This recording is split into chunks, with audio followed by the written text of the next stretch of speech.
possa arder nos nossos corações por Ti. Pai, que tudo que fizermos, Senhor, nós possamos ter como principal objetivo a Tua presença nas nossas vidas, Pai. E que essa presença possa queimar de uma forma tremenda nos nossos corações, Pai. Nós possamos realmente ter isso como nosso principal objetivo, Senhor. A Tua presença, a Tua presença, a Tua presença nas nossas vidas, Pai, em nome de Jesus. Em nome de Jesus. Amém, queridos. Amém. Gente, voltamos. Mas eu quero confessar uma coisa para vocês. Não deu vontade de ir embora. Meu Deus. Meu Deus. Costa Rica para mim foi assim, eu me senti num avivamento. Eu me senti num avivamento. Uma presença de Deus. Uma coisa difícil da gente conseguir explicar.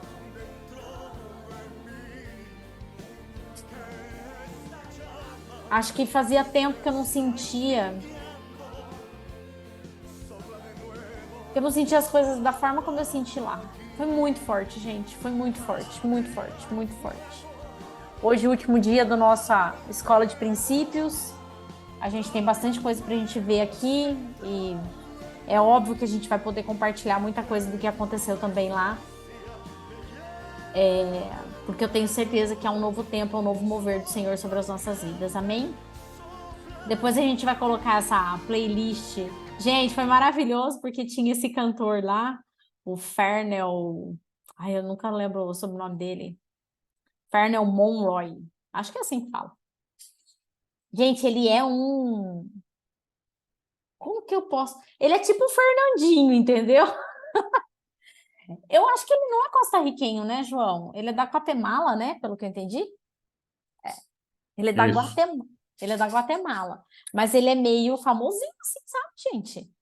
Ele tem muitas visualizações no YouTube, ele tem muitas audições no Spotify. E Deus nos presenteou com a presença dele. E é tremendo porque ele é um chofarista. Então, ele toca notas com o chofar. É muito forte, assim, sabe? É tremendo. Ele não só toca o chofar, ele toca as notas com o chofar. Então, foi muito forte, foi muito forte. Eu quero compartilhar com vocês algumas coisas e foi muito interessante porque hoje é o último dia do nosso capítulo aqui da Cultura da Honra, né? E foi muito interessante eu ver. Sabe qual que é a sensação que eu tive? Assim, estudando esse capítulo, a sensação que eu tive é que parecia que o Dani Sil que estava com a gente lá na Costa Rica. E parece que ele pegou esse capítulo, escreveu esse capítulo enquanto estava acontecendo a cumbre lá na Costa Rica. Porque o que trata esse último capítulo é muito congruente, é muito convergente com o que a gente viveu, com o que a gente ouviu, com aquilo que a gente foi desafiado lá nesses dias na Costa Rica. Então, isso foi uma coisa que mexeu muito comigo hoje à tarde, quando eu, né, estava estudando o capítulo. Confesso que eu, né, tirei para estudar hoje mesmo, porque com toda essa loucura. Eu estava ainda sem saber quem que ia fazer o último capítulo, né? Se ia ser eu, se ia ser o João, se ia ser alguém aqui do time. E quando eu parei para estudar, eu falei, meu Deus, eu acho que o Dani Silk, a sensação que eu tive, acho que ele foi na eternidade, né? Avançou no tempo e voltou, escreveu o capítulo e colocou no livro. Mas vamos lá, vamos lá. Gente, eu quero compartilhar, se vocês me permitirem, eu quero compartilhar um pouquinho sobre Costa Rica, né? Eu acho que o que aconteceu lá foi algo assim muito forte. Eu vou falar por mim, depois o João pode falar mais alguma coisa, a Fer também tá aqui, né? A Mirella e a Thaís acho que vão entrar um pouquinho atrasadas hoje. Mas a gente já conhecia o Rony Chaves, né? Só para contextualizar um pouquinho para vocês, o Rony Chaves, ele é o pai espiritual, né? É a cobertura espiritual da apóstola Neuza. Então, a gente já conhecia, se eu não me engano, eu acho que a gente já tinha visto, inclusive, algumas ministrações dele. Eu já li alguns livros dele, porque o Rony Chaves, ele é considerado um dos grandes precursores e tá sob meio que a responsabilidade dele o resgate do apostolado, especialmente no Brasil, né? Então, ele faz parte da coalizão internacional de apóstolos, né? E ele foi um dos grandes homens que Deus levantou para que os apóstolos no Brasil pudessem ser reconhecidos como apóstolos. Porque até então, até antes ali da década de 90, não se ouvia falar de apóstolos, né? Então, isso começou a ser resgatado a partir ali da década de, nos Estados Unidos, 80, 90, aqui no Brasil o movimento começou mais forte no final dos anos 90 e se intensificou ali no comecinho dos anos 2000, né? E ele foi incumbido pelo apóstolo John Kelly e pelo... Ai, que era a cobertura dele também, João, ele falou lá o nome. Oh, meu Deus, fugiu agora. Ele morreu faz pouco tempo, um homem também muito, muito forte, assim. Ele foi incumbido de fazer esses reconhecimentos, né, apostólicos aqui no Brasil. Então, primeiro vocês precisam compreender, isso é muito importante para a Companhia de Daniel, isso é fundamental. Porque se hoje nós vivemos uma cultura apostólica, se hoje nós estamos resgatando a igreja apostólica, nós devemos sim muito ao apóstolo Rony, que foi como que eu posso dizer? Ele encarou tudo isso, né? Ele foi esse desbravador.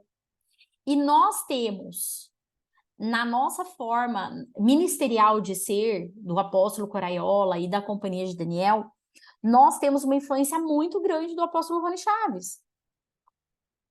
Porque como ele é a cobertura espiritual da doutora Neuza Tchoca, a gente estava totalmente conectado. Então, pensa assim, ó, é um DNA familiar.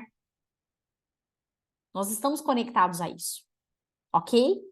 E eu acho que vocês puderam acompanhar isso, né? Quem estava lá na reunião da rede ficou sabendo, mas para quem não estava, acho que pôde acompanhar pelas redes sociais, que uma das coisas que o apóstolo Coraiola foi fazer também foi justamente fazer essa aliança de cobertura espiritual com o apóstolo Rony Chaves, né?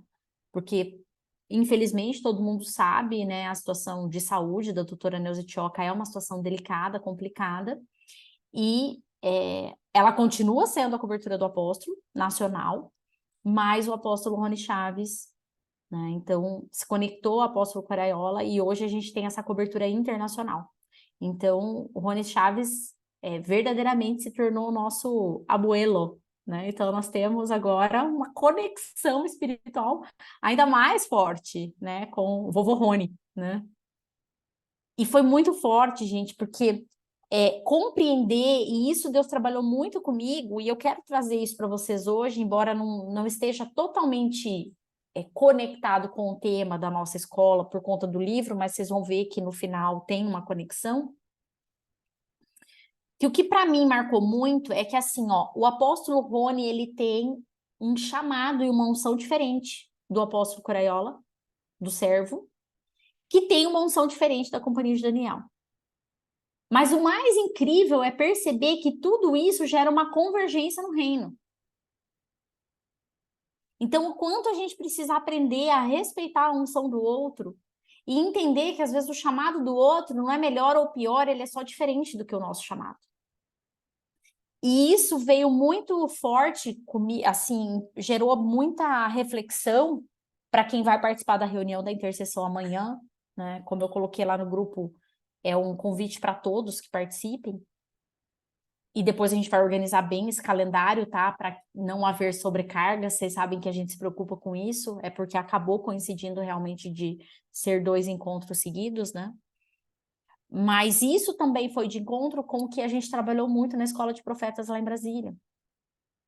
Uma das falas, né, se eu não me engano, foi do Chris Valentin, que ele disse que nós precisamos aprender a respeitar a unção da outra pessoa.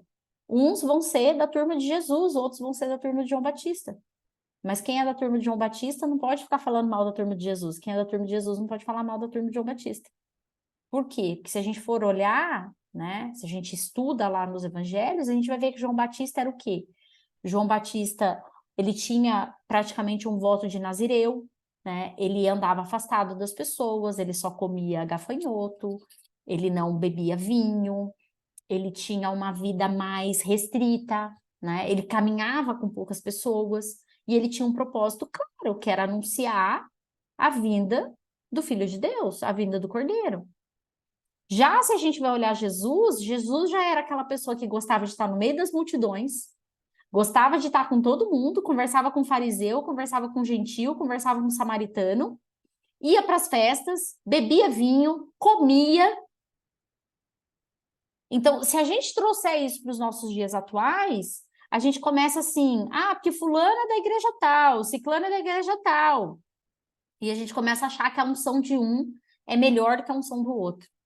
E isso foi muito, assim, fortemente trabalhado lá na Companhia de Profetas. E o Rony também trouxe muito isso para nós, através do exemplo dele, da forma como ele vivencia o evangelho, né? Então, foram coisas muito interessantes. Eu me lembro que na primeira noite, gente, foi uma coisa muito forte, assim, porque a gente sentou bem na frente, né? Eu falo, nós somos tudo fominha, então eu sentei no banco, assim, né? Ainda mais na hora que o apóstolo falou, vamos lá, eu falei, eu tô do lado, então vamos. Gente, na primeira noite, ele passava assim, que ele que ministrou na primeira noite, ele passava assim, jura pra você, se perguntar pro João, escorria a lágrima do meu olho, sabe que você nem perceber que você tá chorando, mas escorria, porque a presença de Deus era algo palpável, foi palpável, a gente pôde sentir. E tudo isso trouxe para nós uma convicção muito grande do quanto nós precisamos colocar nas nossas vidas a presença de Deus como o nosso foco, como sendo o mais importante. Uma das falas do Rony que me emocionou demais, é que ele falou que, num determinado momento da vida dele, ele fez um pacto com Deus. E que ele disse para Deus que ele não queria templo, ele não queria casa, ele só queria os estádios. Então, todo recurso que vem na mão dele hoje, ele não aplica em estrutura. Ele falou, eu tenho um Volvo 2012 e não pretendo trocar. Porque na cabeça dele, ele não quer investir em estrutura, ele quer investir em pessoas. Então, hoje ele lota estádios, só para vocês terem uma ideia, a cumbre lá acabou na sexta-feira à noite, no sábado de manhã, ele embarcou para Venezuela com mais 2 discípulos dele, e eles estão fazendo um mover na Venezuela. Eles fecharam, não um estádio, mas como se fosse uma espécie de um ginásio, mais de 500 pessoas. Eles estão ministrando, se eu não me engano, acho que acabou ontem ou acaba hoje, e se movendo muito numa atmosfera de milagres, sinais e de maravilhas. E se vocês vão lembrar, para quem leu o capítulo do livro, vocês vão ver que o Dani Silk fala justamente sobre isso, que hoje, né, o governo apostólico é um governo que se move debaixo de sinais, milagres e maravilhas. Porque é dessa forma que a gente vai conseguir realmente impactar e gerar transformação na sociedade. Então, gente, eu não sei se o nosso trabalho ficou mais fácil ou mais difícil indo para Costa Rica, né? Porque a grande verdade é que, enquanto nós estamos na ignorância, nós não somos cobrados. A partir do momento que a gente toma consciência, o que é colocado nas nossas mãos passa a ser cobrado, né? Então, eu não sei se foi uma boa coisa para você ter vindo hoje, né? Talvez você podia ter ficado assistindo Netflix. Pela ignorância, nós não somos cobrados, mas pelo conhecimento nós somos. E eu acho que vocês já conhecem, né? Pelo menos quem está aqui hoje, aqui ao vivo com a gente, acho que já conhece eu e o João de uma forma um pouco mais profunda, já convive com a gente de uma forma um pouco mais profunda, sabe do temor do nosso coração, daquilo que nós temos buscado. Foi muito forte ouvir o testemunho das pessoas lá, E uma das coisas que também nos impactou foi uma fala do filho do Rony Chaves, que ele disse: o profeta vai viver a dor daquilo que ele profetiza, né?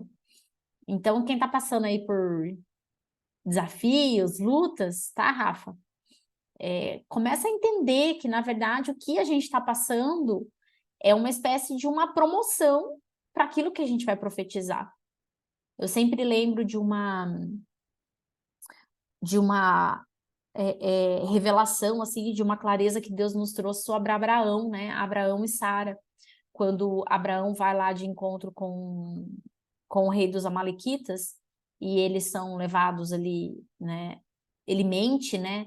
E aí depois ele vai tentar reverter a situação, e na saída dele, quando o rei vai dispensar ele, ele ora pelas mulheres dos amalequitas ali, né? Pela mulher do rei e pela mulher dos amalequitas, e ali o ventre daquelas mulheres é aberto, né? E naquele momento Abraão já tinha recebido a promessa de Deus de que ele seria pai de nações, mas Sara continuava estéril, né? Então, assim, é muito forte esse processo, porque ele teve que orar crendo na manifestação do milagre, ele viu o milagre se cumprir na vida daquelas mulheres, sem ver o milagre se cumprir na vida da mulher dele. E isso é um confronto para nós e muitas vezes nos faz refletir, porque às vezes nós não queremos pregar sobre uma determinada situação, porque a gente fala assim: Deus, mas eu não estou vivendo isso na minha vida, como é que eu vou pregar? Deus, mas eu não tenho um casamento restaurado, como é que eu vou ministrar com casais? Deus, mas eu ainda não tenho uma prosperidade na minha vida, como é que eu vou pregar sobre prosperidade? Deus, mas eu ainda não tenho a cura manifestada na minha vida, como é que eu vou pregar sobre cura? E ali a gente entendeu, né, através da palavra do Pablo Chaves, de que o profeta, ele vai viver aquilo que ele profetiza. Então ele usou o exemplo de Oséias, né, que casou com a prostituta. Ele usou o exemplo de Jeremias, que comprou lá o campo lá, que depois foi todo destruído, né? E tantos outros exemplos bíblicos e não bíblicos que a gente vivencia hoje na nossa vida para provar que realmente nós precisamos entender que em tudo Deus está trabalhando no nosso caráter, e isso também foi uma coisa que ele bateu muito ali em cima, a questão do caráter, a questão da nossa fala, daquilo que a gente se compromete, das nossas responsabilidades. Então, queridos, foi muito forte, muito forte. A presença de Deus, assim, foi, como eu falei, algo muito palpável, e isso nos gera um temor ainda maior para aquilo que nós precisamos cumprir em termos de propósito nas nossas vidas e despertar vocês, né? O meu grande desejo, aquilo que eu tenho orado, aquilo que eu tenho pedido a Deus, é para que vocês possam se sentir despertados a viver realmente dentro dessa atmosfera que Deus está nos convidando para viver. Amém? E como tudo fala, né? Como diria Judá Bertelli, tudo fala. Então, mais uma vez, né, eu me surpreendi aqui com o capítulo, porque eu vi que está muito congruente, o estudo está muito congruente com tudo isso que a gente veio estudando nessas últimas semanas. E esse último capítulo ele fala, né, a revolução para reformar e reformar para transformar. E no começo eu achei meio estranho, né? Eu não sei como é que foi para vocês, gente, mas no começo ali eu achei meio estranho quando ele começa a dar uma sensação assim que ele meio vai confrontar a Bíblia, né? Oh, meu Deus do céu, onde que nós vamos parar aqui? Deixa eu ver aqui o chat. Ah, tudo bem, Gisele, sem problema. Eu falei assim, aonde que a gente vai parar aqui? Ele confrontando a Bíblia e tudo mais. E é tão lindo, porque quando ele começa a falar de toda essa visão da escravidão, né, ele começa a confrontar essa questão da escravidão, me trouxe muito o que muitas vezes eu vivo aqui em casa, gente. Não é fácil ser mãe de profeta. Se não é fácil ser profeta, eu quero dizer para vocês, não é fácil ser mãe de profeta. Que a Mel é extremamente questionadora. E às vezes ela faz umas perguntas, às vezes ela traz umas reflexões. Eu falo, meu Deus. E foi muito interessante, porque lendo o capítulo eu pude entender muitas das perguntas que a Mel mesmo faz, né? E aqui a gente viu de forma clara o quanto alguns homens e mulheres lutaram, e uma coisa que Deus trouxe muito forte para mim é que nós estamos ainda vivendo um tempo onde, de forma figurativa, nós também estamos saindo da escravidão. E o que Deus falou muito comigo é que a religiosidade escraviza. A religiosidade escraviza. Ela escraviza a nossa mente, faz nós acreditarmos que existe só uma forma de Deus agir. Pior, cauteriza a nossa mente a ponto de não acreditarmos mais nos moveres de Deus. Então, uma das coisas muito fortes que foi para mim lá na escola de profetas em Brasília é que o pessoal da Bethel, que né, esse livro tá conectado com o pessoal da Bethel, os milagres que eles contavam. Gente, eles vivem milagres como a gente, sei lá, igual a gente come arroz com feijão. Então, milagres de curas sobrenaturais, de ressurreição de mortos. Aí, eu vou te fazer uma pergunta que às vezes é louca. Você acredita realmente na ressurreição, sim? Tipo, você acredita que o morto está lá deitado no caixão? Gente, imagina, tá no caixão. O que acontece com o morto que está no caixão? Ele passou por uma necrópsia. Você entende que o milagre é mais embaixo? Que não se trata só da pessoa voltar a viver, se trata de todos os órgãos serem reconectados ali. Que no processo da necrópsia, talvez muitas coisas, né, são descartadas. Então, se a gente para pensar, e eu, às vezes, um dos milagres lá que eles contaram, eu falei, Deus do céu, Senhor, eu não quero falar igual o Tomé fala, não, mas Senhor, eu quero ver um milagre desse, eu quero ver. Porque um milagre desse, eu acho que eu só acredito vendo. Porque, gente, como seria? Como é? Se alguém aqui já viu, por favor, me conta. Eu nunca, eu nunca conversei com ninguém tete a tete que viu realmente um morto ressuscitar lá do caixão, assim, tá deitado no caixão, velório, e eles contaram de uma situação que o Dan Coleman, acho que é o sobrenome dele, que ele vivenciou. Ele brigando com a moça, que a moça tava lá orando pela avó. Gente, a avó com 85 anos, já tava na hora da tiazinha descansar, né? A gente não pensa assim? Se fosse um jovem de 30, 40, mas 85 já tá bom já. Não, mas ela lá, orando, orando, orando, e ele, né, tentando impedir a moça de fazer isso, e cada vez que ele ia perto dela e tentava impedir, ela virava para ele e falava assim, sai daqui, Satanás! Chamava ele de Satanás. Imagina a moça chamando um profeta de Satanás. Sai daqui, Satanás! E ela orava, orava, orava, orava, orava. Ele ia lá para cima dela, mas calma, né? Já foi, tá tudo bem. Pensa, às vezes é ela que não quer voltar. Sai daqui, Satanás! Sai daqui, Satanás! Até que, de repente, diz que eles começam a ouvir um barulho de ambulância e não sei o quê, e não sei o quê. E entra a ambulância dentro da... Eu não lembro se ela estava sendo velada numa igreja, num espaço, alguma coisa. E entra o pessoal como se fosse tipo o SAMU nosso aqui e fala, nós viemos ver o corpo, viemos ver o corpo, viemos ver o corpo. E todo mundo sim, né? Vem ver o corpo. De repente eles olham, a mulher senta no caixão e fala, eu tô aqui. Eu ia morrer. Gente, se a mulher senta no Marcelo, Varize, imagina a cena. Fala a verdade. O Marcelo que tinha problema com velório, né? O Marcelo tinha problema com velório antigamente, agora não tem mais. Gente do céu, imagina você tá lá velando o corpo da pessoa, de repente a pessoa senta no caixão e fala, eu tô aqui.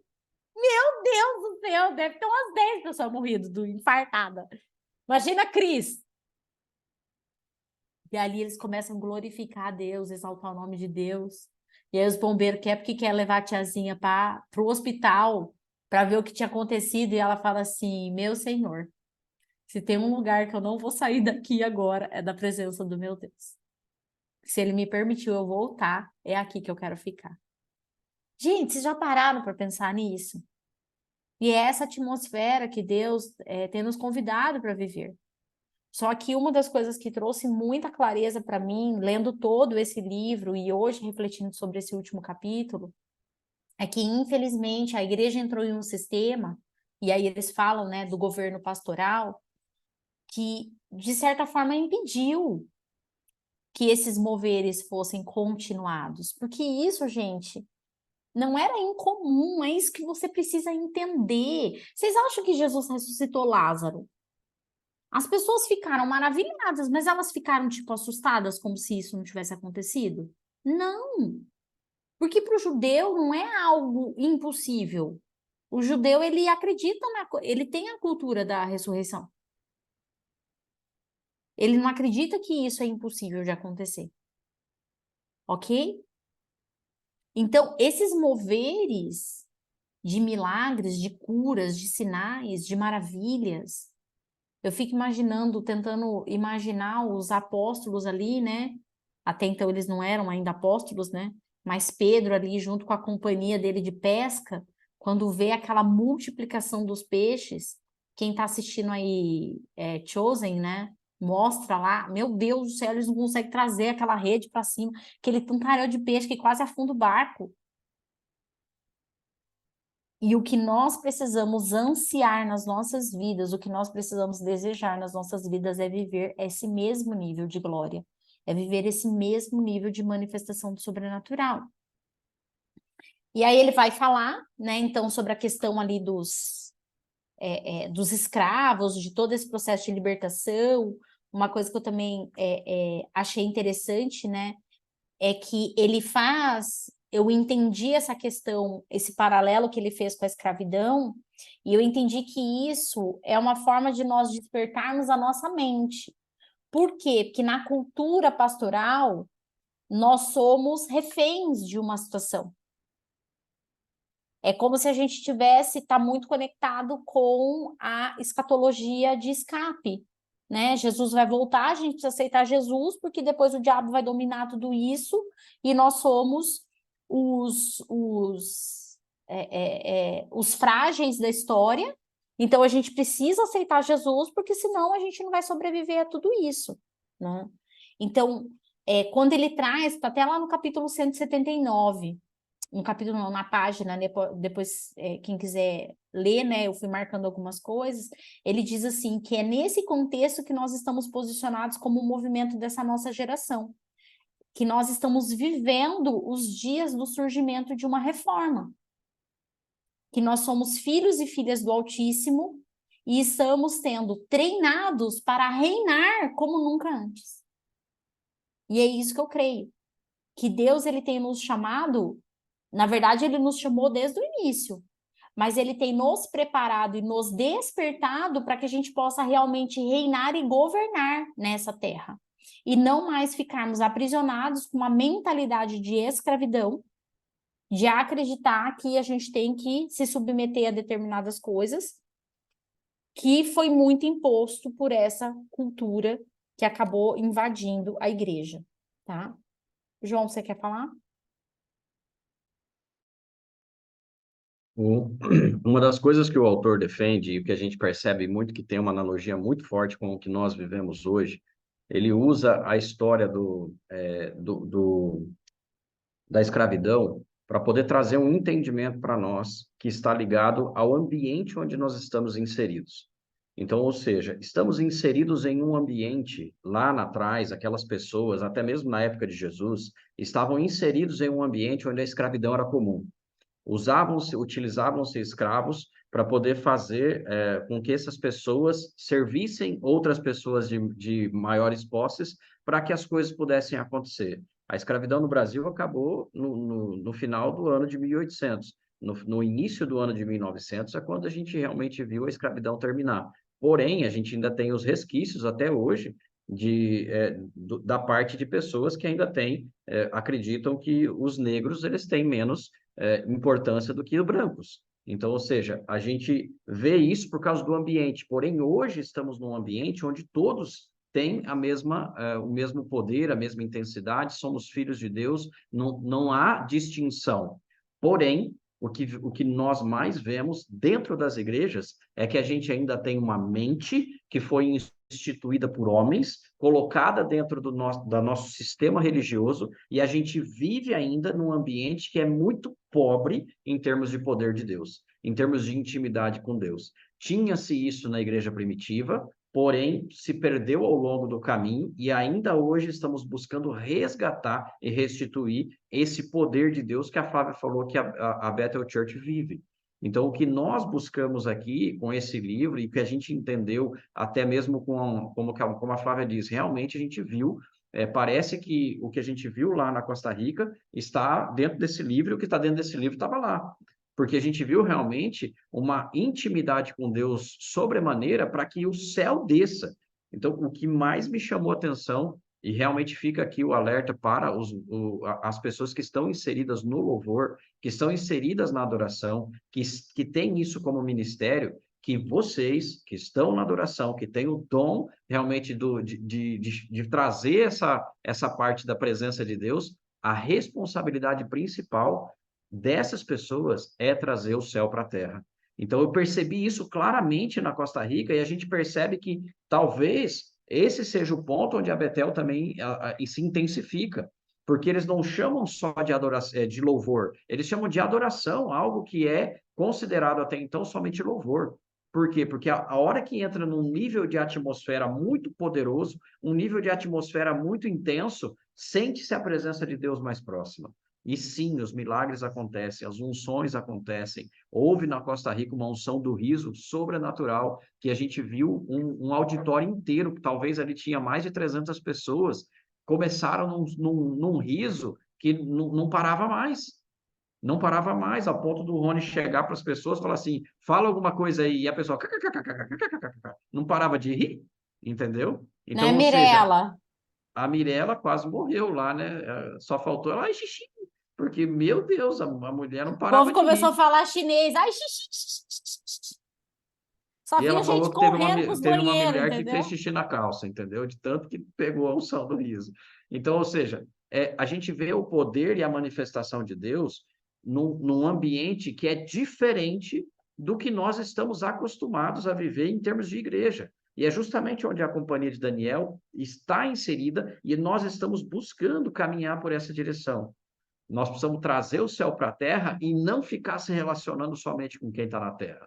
Nossa relação ela é vertical, ela não é só horizontal. A gente precisa entender que o que nós precisamos buscar é mais proximidade com Deus. E o autor deixa muito claro isso, que ele fala claramente aqui para nós que o que ele está esperando é uma revolução, uma reforma e uma transformação. Então, nessa intensidade e nesse movimento, dessa forma, primeiro se revoluciona, depois se reforma e depois acontece a transformação. Nós estamos vendo que a igreja está buscando por transformação, só que muitas delas dizem que estão fazendo algo diferente, mas não estão. Faz somente mais do mesmo, entendeu? Então, sim, para mim, o livro serviu realmente para que eu pudesse levar um tapa com luva de pelica, que a nossa forma de agir, e Costa Rica veio e, sabe quando termina, dá aquela pá de cal que joga por cima? A pá de cal é para poder realmente acabar com tudo, entendeu? E realmente falar assim, meu, acorda. Por quê? Porque nosso louvor ainda não está nem aos pés do que Deus merece. A nossa adoração, então, nem se fala. E o nosso poder de manifestação de Deus, então, está muito pequeno. Nós realmente precisamos entender que se a gente quer honrar a Deus e quisermos ter essa cultura da honra, nós vamos precisar pagar o preço de joelhos no chão, jejum, oração e sim, autoridade, intrepidez que o apóstolo Paulo tanto diz. Muitas vezes eu percebo isso porque acontece comigo, certamente acontece com muitos de vocês. Qual é o ponto? Quando Deus fala com você, vai lá e ora por aquela pessoa que eu quero curar. Ai, não, não é comigo, acho que é da minha cabeça, não vou orar, não. E se a pessoa não cura? Meu Deus, eu não posso, ai, caramba, não dá, né? Não dá. É isso que a gente pensa, que vão pensar de mim. Se eu orar, aquela pessoa não curar, se eu orar e ele não levantar, se eu orar e, meu, não é sobre você. E aqui, a cultura da honra deixa claro, não é sobre nós, gente. É sobre o reino de Deus, é sobre o poder de Deus, é sobre a manifestação do poder de Deus, é sobre o céu descer na terra. Então, ele só vai usar a gente como instrumento. E a gente precisa realmente ser usado como instrumento, porque nós vamos deixar para a eternidade legado. O que os seus netos falarão sobre você. Nós precisamos ter clareza sobre isso. E nós precisamos fazer hoje, desenhar hoje, algo na história para que os nossos netos falem de nós. Olha, minha família mudou depois que o João Cobal e a Flávia Cobal se casaram e eles tiveram um encontro com Deus. Então, nós precisamos entender isso. Minha família mudou depois que meu pai, Marcelo Guarizi, e a Teresa tiveram um encontro com Jesus. E ali, hoje, nós vivemos algo que nós não viveríamos se não fosse por eles. Gente, olha para a nossa história e olha para os nossos, as pessoas que estão acima de nós, né, os nossos avós, tataravós, eu nem, Ascendentes. nossos ascendentes, obrigado. Eu nem sei quem era o meu tataravô. Eu não sei o que ele fazia. Eu não conheço a história dele. Mal conheço a história do meu bisavô. Lembro vagamente da história do meu avô. E não sei tudo, porque fica muitas coisas em segredo de família. Então, o que a gente precisa entender é que nós precisamos mudar isso. Mudar drasticamente. E eu ainda estou realmente refletindo sobre algo que a gente precisa fazer, que é a mesma coisa que a Bíblia fez. Contar toda a história por escrito, de como foi a nossa vida. Porque você acha que foi gostoso, bacana, na época que viveu Noé, alguém tem que escrever dele que ele teve que se deitar com uma das filhas? Você acha que foi legal para ele ouvir passar por essa situação? Que ele teve que ter que se deitar com as duas filhas para poder manter a prole dele? Acha que foi legal para outras pessoas dizer que ele teve que trair a esposa, que ele teve que matar alguém, que ele teve, mas não está escrito lá. E se não fosse isso, hoje a gente não teria o conhecimento para saber o que Deus fez através dos homens. E nós precisamos entender que isso faz parte do que é a história de Deus na sua vida, na sua família. Daqui 100 anos, as pessoas podem dizer sobre você se tiver algo escrito. Se não tiver, talvez não fale mais. Talvez você nem seja lembrado. Assim como hoje a gente não se lembra dos nossos antepassados que tiveram aqui há 50 anos atrás. Então, vamos refletir sobre isso. Obrigado, Flávia, pode continuar. E aí, seguindo aqui dentro do que ele traz, que tem conexão um pouco, né, com o que o João falou, e isso mexeu muito comigo aqui, quando ele diz que nós estamos querendo, a gente busca uma transformação sem fazer a reforma. E aí ele fala... Ricardo, Auxi, que conexão? A Siri tá falando junto aqui. E aí ele fala das vacas sagradas. E isso foi muito forte para mim, gente, e eu quero convidar vocês a começarem a refletir. Quais são as vacas sagradas que você tem hoje, que está impedindo você de avançar dentro do propósito que Deus tem para sua vida? Porque uma das coisas que me marcou demais, e eu vejo uma congruência naquilo que a gente veio, que Deus foi me permitindo fazer, né? Deus começou a mexer muito comigo desde desse momento da guerra de Israel, quando começou a questão da guerra de Israel. Eu acho que eu compartilhei com vocês que, né, de forma meio que ali, coincidentemente, eu e o João, a gente começou a assistir aquela minissérie Falda, que conta exatamente sobre a guerra entre Israel e Hamas. E uma das coisas que mexeu muito comigo, que imagina, aquilo ali é uma produção. Por mais que eles buscam um relato ali meio que fidedigno, mas é uma produção, ok? Mas mexeu muito comigo imaginar que aqueles personagens estavam representando pessoas que hoje a gente sabe que estão passando por esse momento em Israel, que simplesmente abriram mão de absolutamente tudo na vida com um único propósito: defender as pessoas. Ok? Esse é o único propósito deles. Aí a gente vai, né? Eu, no caso, a Rose também fez online, a Mirella foi também lá presencial. A gente foi fazer a escola de profetas da Bethel. E aí você ouve história de pessoas que abriram mão de tudo que abriram mão dos sonhos pessoais, que abriram mão dos seus negócios, que abriram mão das suas vidas para viver um sonho de Deus, para viver um propósito de Deus. E dentro desse processo, gente, a Bethel realmente acabou se tornando uma referência, e para mim é uma referência, por quê? Porque eles geraram transformação, eles geram transformação através daquilo que eu acredito, da forma como eu acredito que realmente a igreja precisa agir. Porque qual que é um dos grandes problemas hoje no Brasil? A igreja, gente, se tornou tão corrupta quanto os corruptos. Então é tudo assim, ó, eu vou abrir uma igreja, eu vou lá pedir um terreno na prefeitura. Eu vou fazer alguma coisa, eu vou lá na prefeitura pedir um favor. Ou eu vou fazer outra coisa, eu vou lá pedir um favor para um vereador. E essa mentalidade é uma mentalidade de escravidão. Essa é uma mentalidade de escassez. E o que a gente viu, que é essa cultura de transformação que a Bethel implantou, e é o que eu vi também que o Rony acaba tendo isso como um grande princípio, eu é quem preciso gerar a transformação. Então, ao invés de eu ir na prefeitura para pedir um favor para mim, eu vou à prefeitura para oferecer o que eu posso fazer por vocês. Lá na Bethel, o Chris Valentin estava contando, eu nem fazia ideia disso, gente. Mas aí você entende o poder da manifestação de Deus quando há transformação. A gente não consegue compreender, às vezes, por que uma igreja cresce mais, outra igreja cresce menos.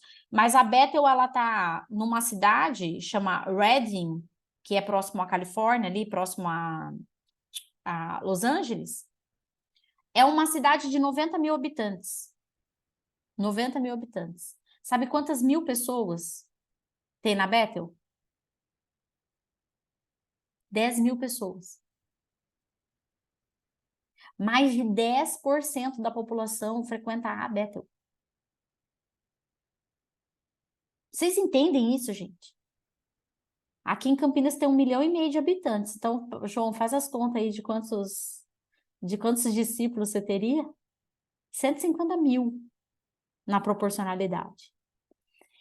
E eles começaram a fazer o quê? Exatamente aquilo que o Dani Silk fala aqui na cultura da honra. Eles começaram a fazer uma mudança de governo. Então, eles saíram de uma igreja que era pastoral, caiu pela metade. Então, Companhia de Daniel, nós nunca fomos pastorais desde que nascemos. Nós já nascemos com DNA apostólico. Mas eu quero dizer para vocês que diante das mudanças, diante do posicionamento daquilo que Deus tem cobrado a mim, ao João, a gente não vai poder ter dó das podas que Deus vai fazer. É duro falar isso para vocês, gente, mas eu sei que nem todos vão seguir.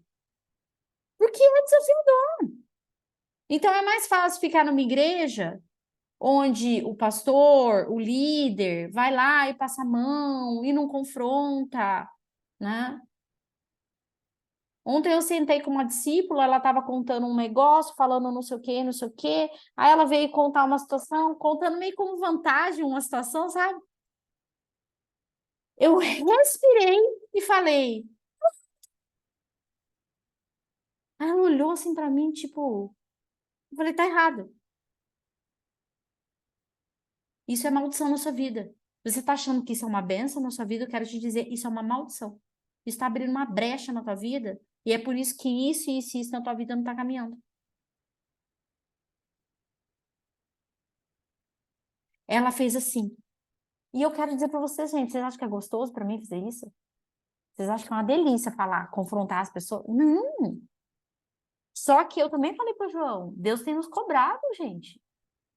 Deus tem nos cobrado sobre o nosso posicionamento.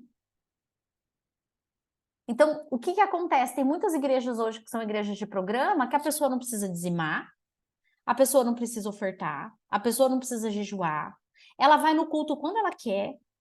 Eu e a Marili, a gente estava conversando sobre isso. Isso é uma coisa que me preocupa. E talvez vocês que estão aqui não precisariam estar ouvindo isso, mas inevitavelmente vocês vão ouvir. Mas a gente estava falando, pare e pensa agora, eu quero que você faça uma conta rápida. Quantos domingos existe num ano?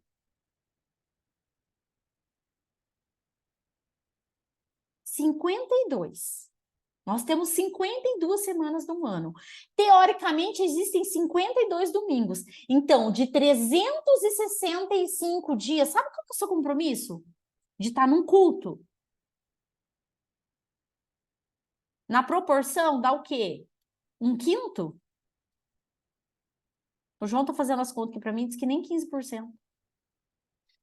Cara, me fala, como é que você quer ressuscitar morto? Como é que você quer curar as pessoas com câncer? Como é que você quer viver uma prosperidade na sua vida se você mal está disposto a dedicar 15% do seu tempo para ficar no online, porque a gente não precisa ainda nem se movimentar para ir para a igreja? De transformação que a gente vai promover. E aí, sabe o que é mais louco? É que as pessoas inventam as desculpas mais esfarrapadas para simplesmente não abrir a câmera. Para simplesmente não participar de um culto. Para simplesmente não participar de uma reunião. Para não estar aqui, por exemplo, numa quarta-feira na escola de princípios. Então, é sobre isso que ele tem falado. Não há como nós gerarmos uma transformação genuína e real. Não tem como, gente. A gente vai ficar falando, é como se a gente estivesse falando bobagem. Então, o buraco é mais embaixo. E isso está muito conectado com uma mentalidade de escravidão. Porque se eu sei que eu sou governante com Deus, se eu sei que eu sou co-criador com Deus, na transformação de uma sociedade, eu não vou querer perder uma única oportunidade para fazer isso. Gente, vocês pensam que foi fácil para mim? Eu estou há praticamente 3 semanas fora de casa. Eu sei que as pessoas olham, elas acham maravilhoso. Nossa, a Flávia está viajando. Nossa, a Flávia foi para Natas. Nossa, a Flávia foi para Brasília. Nossa, a Garola foi para Costa Rica. Eu fui para Costa Rica, o único lugar que eu fui conhecer da Costa Rica foi o vulcão. Só. Porque nós passamos uma semana trancados dentro da igreja. Mirella tá aqui de prova, Fernando tá aqui de prova. A gente acordava todo dia, 6 da manhã, para correr, descer, tomar café, porque 8 horas da manhã a gente tinha que estar na igreja. E a gente saía da igreja às 11 horas da noite. Todos os dias. Por quê? Porque fomos lá para nos equipar. Então, eu não fui lá para fazer turismo. A gente foi lá para a Escola de Profetas. A Mirella ainda saiu um dia à tarde, porque Deus, né, pediu a ela que ela fosse fazer um ato profético e tudo mais ali no palácio e tudo mais, mas eu e a Tati, a gente nem isso. Acordava todo dia, 6 da manhã, e voltava às 11 horas da noite, pro hotel. Mas por quê, queridos? Porque eu assumi um compromisso com Deus. Eu sou uma revolucionária. Como Dani Silk fala aqui, ó. Eu sou. Eu tomei uma decisão. Eu nunca gostei de plateia. Né? Nunca gostei. Eu gosto de um palco, vocês sabem disso. Plateia não é para mim. Vocês acham que eu vou ficar vendo de camarote essa transformação que o mundo está passando? Vocês acham que eu vou ver de camarote o avivamento? Mas não vou mesmo. Eu vou ser uma das que vai estar envolvida nessa transformação, nesse avivamento. Eu sou uma daquelas que vou orar e que morto vai ressuscitar e que o câncer vai fugir da nossa presença, como já fugiu, e que o paralítico vai andar, e que o surdo vai voltar a ouvir, que o cego vai voltar a enxergar, e que nós teremos o dom de interpretar línguas, e que através do dom do amor as pessoas serão curadas, restauradas, reencaminhadas, casamentos serão restaurados, vidas serão resgatadas.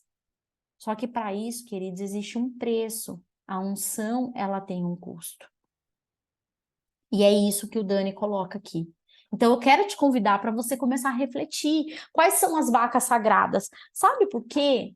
Porque muitas vezes nós hoje, eu falo nós não, né? Eu vou usar de um termo mais geral. Mas o evangélico hoje, Ele trabalha muito a questão, né? Confronta muito o católico com relação à idolatria. Esses tempos atrás eu até comentei isso com a Marili, falei, Marili, eu fui impactada por um cara. Tem um cara que eu sigo nas redes sociais que ele fala muito sobre posicionamento, né? Essa coisa do caráter e tudo mais. E, gente, eu quero dizer para vocês, é vergonhoso para nós. É vergonhoso para nós. Ele era evangélico e ele se converteu ao catolicismo. Olha que coisa mais maluca da face da terra. E sabe por que ele se converteu ao catolicismo? Porque ele viu que na igreja evangélica exige mais idolatria do que na igreja católica. Ele falou, mas sabe o que é o pior? É que na igreja evangélica a idolatria é ao dinheiro, à posição, a lideranças. Então, olha só o que nós estamos sendo confrontados. Então, eu quero te perguntar quais são as tuas vacas sagradas. O que é que não pode ser mexido na tua vida? Ah, porque se Deus tocar nisso, não. Se Deus me pedir isso, eu não faço. Porque se tiver que fazer assim, eu não vou fazer mais. Quais são, gente? Esses tempos eu ouvi de uma pessoa, ela não é discípula, né? Graças a Deus, porque se fosse também, já tinha dado um xaramanaia nela. Mas eu ouvi de uma pessoa, eu gostava do culto, eu vinha no culto de vez em quando, mas depois que passou a ser domingo de manhã, me complicou, porque é o único dia que eu tenho para dormir até mais tarde, né? Eu falei, você tá precisando ler a parábola das 10 virgens, né, bonita? Lê lá a parábola das 10 virgens. Já pensou se Jesus ia te buscar às 6 da manhã? Vai te pegar dormindo, hein? Você vai ficar para trás, hein? Mas eu falei, minha filha, você pode acordar às 5 para as 9 da manhã. Você vai me falar que é o único dia que você tem que dormir até mais tarde? Isso é essa a relação que você tem com Deus? É essa mesmo? Então tá bom, então é melhor você ficar dormindo mesmo. Fica dormindo, é melhor para você e melhor para mim. Porque essa pessoa eu nem quero. Que nível de comprometimento uma pessoa dessa vai ter?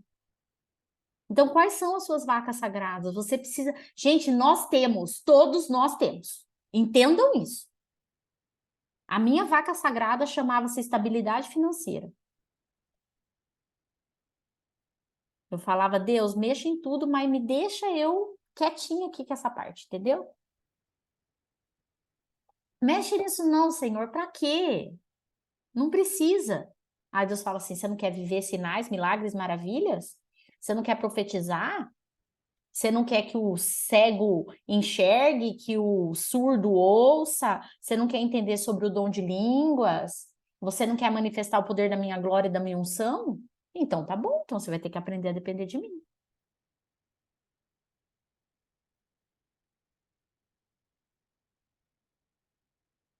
Aí entra os votos lá do casamento, né? É na alegria e na tristeza, na saúde e na doença, na riqueza e na pobreza.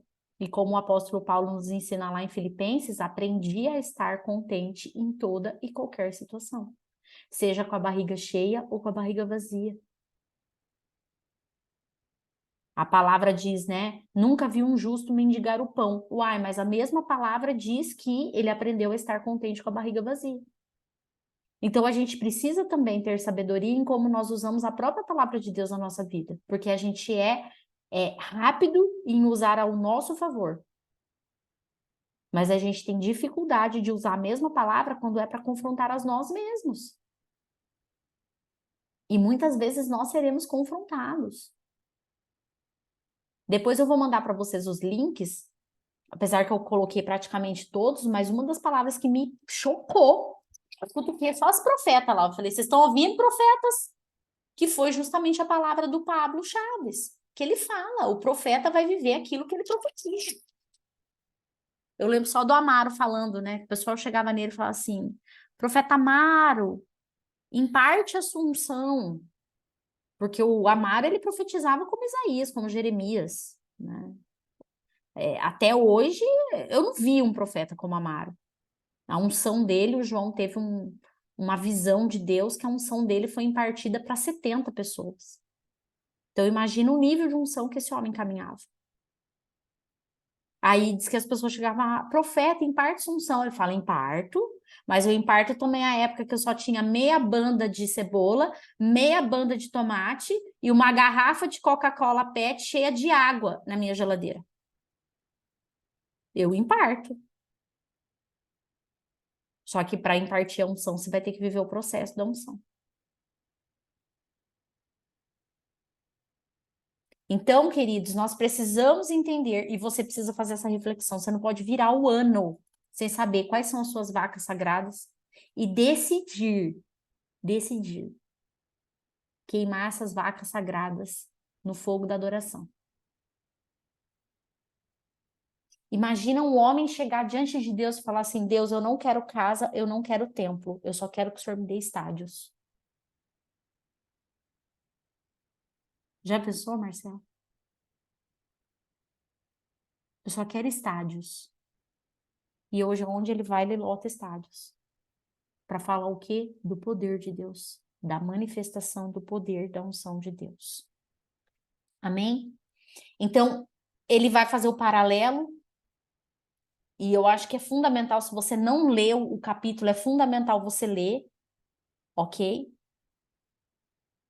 O João tá falando aqui, tá lembrando, né? A igreja dele é a mesma há pelo menos 18 anos, gente. Mesmo tamanho, mesma estrutura. O apóstolo falou que era as mesmas. O apóstolo sentou numa cadeira lá e falou: Nossa, essa é a mesma cadeira aqui de quando eu vim para fazer o seminário. Quase que ele cai da cadeira. E eu não estou dizendo que tem que ser assim. É isso que eu quero que você entenda. Não estou dizendo que tem que ser assim. Cada um tem a sua unção, mas nós também precisamos aprender a respeitar a unção do outro, que foca no resgate de pessoas. Entende? E aí a gente precisa entender a nossa unção para a gente explorar, né, a nossa unção, aquilo que Deus derramou sobre as nossas vidas.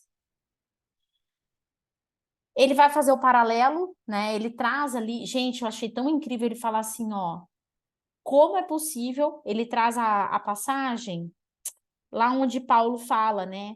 E a uns pôs Deus na igreja, primeiramente apóstolos, segundo profetas, mestres, depois milagres, depois dons de curar, socorro, governo, governos, variedade de línguas. E aí ele pergunta, ele fala, como o ambiente pastoral se tornou o nível supremo de uma igreja? Porque dentro desse processo, gente, a gente precisa entender que dentro de um ambiente, de um governo pastoral, o foco é pessoas. Então, não tem como a gente fugir. Acaba que a igreja se torna muito humanista. Porque quando eu priorizo as pessoas ao invés de Deus, eu estou colocando o homem no lugar que pertence a Deus. E veja bem, aqui eu quero deixar algo muito claro para vocês. Isso não quer dizer que nós não precisamos dos pastores, tá bom, Marcelos? Por favor, não se trata disso. Mas o governo instituído por Deus, o governo do céu não é pastoral. O governo do céu é apostólico. Por quê? Porque dentro do governo apostólico, quem está no centro é Deus. O foco é o céu. Nós estamos buscando por mudanças que sejam sobrenaturais. Então, o meu foco não é que as pessoas fiquem felizes. O meu foco não é gerar o bem-estar nas pessoas. O meu foco é despertar as pessoas para que elas possam servir no reino e gerar transformação. Então, a igreja pastoral vai pedir o terreno para a prefeitura. A igreja apostólica vai fazer como a Bethel fez. Eles perderam lá, diz que chegou a um determinado momento. Nos Estados Unidos, o sistema de segurança nos Estados Unidos é diferente, né? Aqui no Brasil, a polícia praticamente na sua 100% é toda concursada, tanto polícia civil como polícia militar, né? Nos Estados Unidos, não. Primeiro que não tem essa divisão de polícia militar, polícia civil, polícia. E lá a polícia ela é contratada. Qualquer um pode ser policial, desde que passe lá pelos testes lá. Se o João quiser ser policial nos Estados Unidos, ele só vai passar pelos testes e ele sendo aprovado pode ser polícia. E aí a cidade teve um problema financeiro, né? Teve que diminuiu lá a arrecadação e tudo mais. E a cidade teve que mandar embora não sei quantos policiais. E isso começou a aumentar o nível de criminalidade na cidade de Redding, lá onde é a Bethel. E o Bill Johnson, junto com a comissão dele, foi até o xerife e perguntou para o xerife o que estava acontecendo, porque a cidade estava com tinha aumentado o índice de criminalidade. E o xerife falou para ele, falou, é porque nós tivemos que demitir alguns policiais, então nós estamos com uma força reduzida. O Bill Johnson virou para ele e falou assim, ok, quanto você precisa para manter esses 4 policiais por 2 anos? E ele falou, $1.200.000. Presta atenção, que eu não estou falando de R$200. Eu não estou falando de R$100. $1.200.000. Sabe o que a Bethel fez? Pagou, Marcelo. Pagou. Pegou $1.200.000 e colocou na mão do xerife. Aí ele falou que tinha diz que lá na cidade, diz que tem uma ponte linda, que é tipo Ai, como que a gente fala? Um lugar turístico. Diz que é uma ponte toda de vidro. Diz que é a coisa mais linda do mundo a ponte. Só que diz que a ponte estava toda suja, toda encardida. Diz que desde quando tinha sido construída a ponte, nunca tinha sido limpa. Sei lá quantos anos. E aí o pessoal lá do CRIS, junto com, né, a comissão, foi lá conversar, não sei com quem lá, que era responsável, para falar assim, olha, a gente queria saber como é que a gente pode fazer para limpar aquela ponte. Aí o homem foi explicar para ele, fala, não, mas sabe o que é? Aquele vidro é um vidro todo diferenciado, é um vidro todo sei de que jeito, e na verdade você precisa ter um curso específico para poder lidar com esse vidro. Tá, mas como é que a gente faz isso? Não, então você tem que montar um curso para ensinar as pessoas a lidar com esse vidro. Ele falou, então tá bom. Sabe o que a Bethel fez? Montou um curso, treinou as pessoas, formou as pessoas e uma vez por mês eles limpam a ponte. Aí eles começaram a se tornar tão amigos das entidades, né, da sociedade, da cidade, que diz que um dia o xerife chegou para ele e falou assim, aí eu não lembro se foi pro Chris, se foi pro Bill, enfim, independente, mas chegou para ele e falou assim, olha, a gente ganhou alguns drones, só que ninguém sabe pilotar drone, a gente tá precisando de um curso de piloto de drone. Será que vocês conseguem montar um curso de piloto de drone? Diz que o Chris falou, pilotar drone? Por que você está pedindo isso pra gente? Não, é porque a gente acha que vocês podem nos ajudar com isso. Sabe o que o Chris fez? Então tá bom.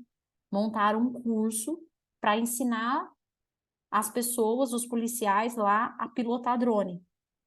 Mas não parou por aí. Que além deles darem o curso, eles deram não sei mais quantos drones. Aí o xerife da cidade vizinha ficou sabendo. E veio falar com eles.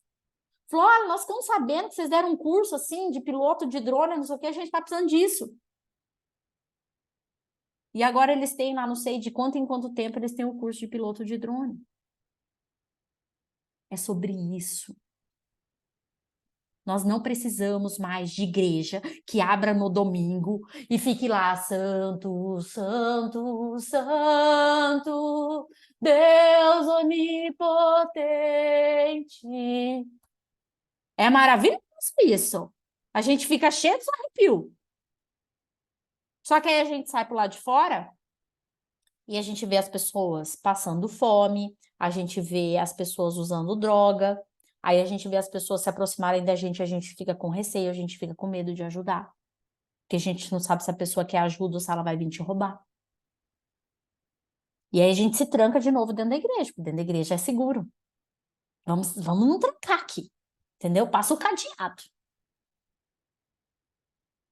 Eu lembro até hoje uma situação que eu vivi, acho que foi a situação mais... Eu preciso começar a contar esses testemunhos, João Cobal. Preciso contar esses testemunhos. Gente, nós moramos em Formosa, vocês sabem disso, né? Formosa é do lado de Brasília, e eu não sei se vocês sabem, mas no entorno de Brasília tem algumas cidades que são chamadas cidades satélites, e tem algumas cidades que é trash. E eu fui convidada por uma igreja para poder ministrar para algumas mulheres lá. A gente fez como se fosse tipo uma restauração. Eu fui algumas vezes. A cidade se chama Santo Antônio do Descoberto. É a cidade mais... Não é... Eu não vou dizer satânica, mas é onde tem mais terreiro de macumba, de umbanda, de voodoo, de tudo esses trem ali no entorno de Brasília. Todos pai de santo, mãe de santo, todos os trem que vocês puderem imaginar é lá de Santo Antônio Descoberto. Uma cidade extremamente violenta. Lá o povo assim, ó, mata o povo e coloca na vala. Abre a barriga do povo e os intestinos tudo jogado na rua. É nesse nível. E eu fui lá para ministrar com as mulheres. E aí tô lá um dia, um domingo, eu ia terminar de ministrar, ia vindo pro carro e ir embora. Eu acho que a Melissa até tava comigo, não sei se a Bia tava. Mas a Mel acho que vai lembrar dessa história. Gente, a gente tá terminando de ministrar. E lá era assim, ó, terminava de ministrar, fechava a igreja. Sabe aquelas portas de... Igual era lá na Coinonia de São Paulo, João, aquelas portas de correr assim, igual porta de açougue. Para mim, açougue tem aquelas portas, né? Aquela porta. Era daquele tipo. Gente, eu não sei o que aconteceu que eles colocaram na cabeça que um dos bandidos tinha se escondido lá dentro da igreja. E começaram a dar uns tiros do lado de fora, na rua. E começaram a bater naquela porta. Gente, eu não preciso falar para vocês o barulho que faz quando bate naquelas portas, né? Começaram a bater. As mulheradas tudo correram para dentro. Aí me levaram para dentro de tipo um quartinho que tinha lá, uma cozinha, sei lá o que que era. E aí as tiazinhas do Rococó tudo já começaram a clamar: o sangue de Jesus tem poder.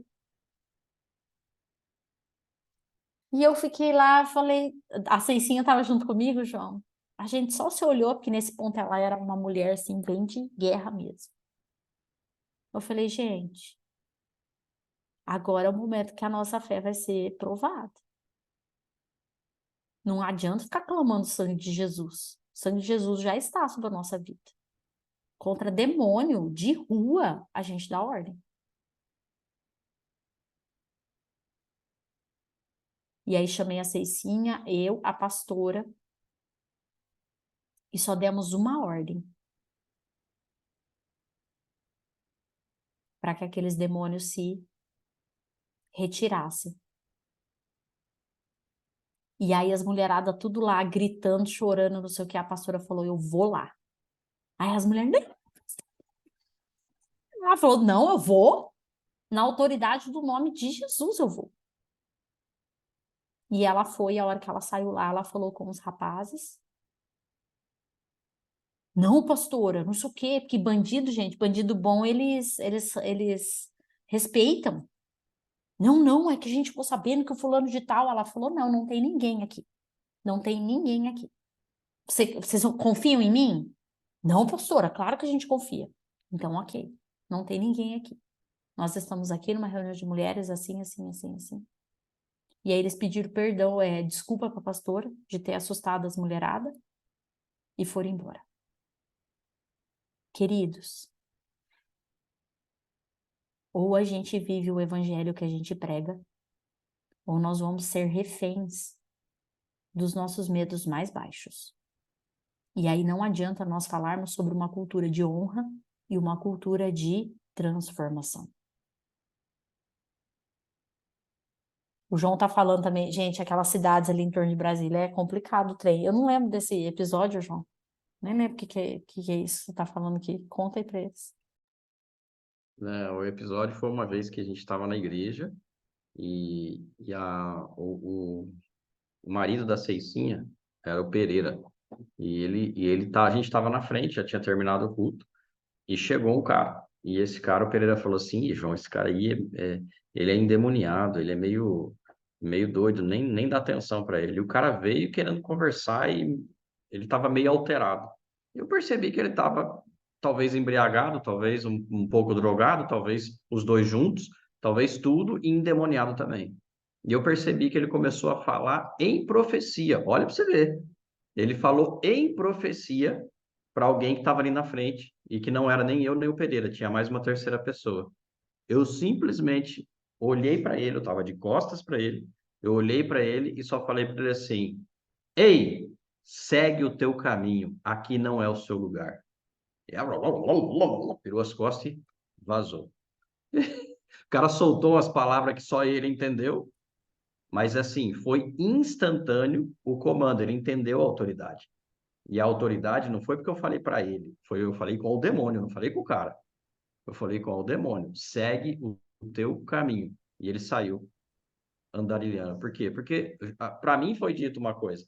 Esse cara, já oramos, já não sei o quê, já expulsamos o demônio e sempre está voltando. Falei, então não tem que mexer. Não tem que mexer em coisa que já foi mexida e voltou. Que a Bíblia fala, se você tira e não cuida, volta 7 vezes mais. Então eu só falei, segue o teu caminho e vaza. E o cara foi embora, na hora, instantaneamente.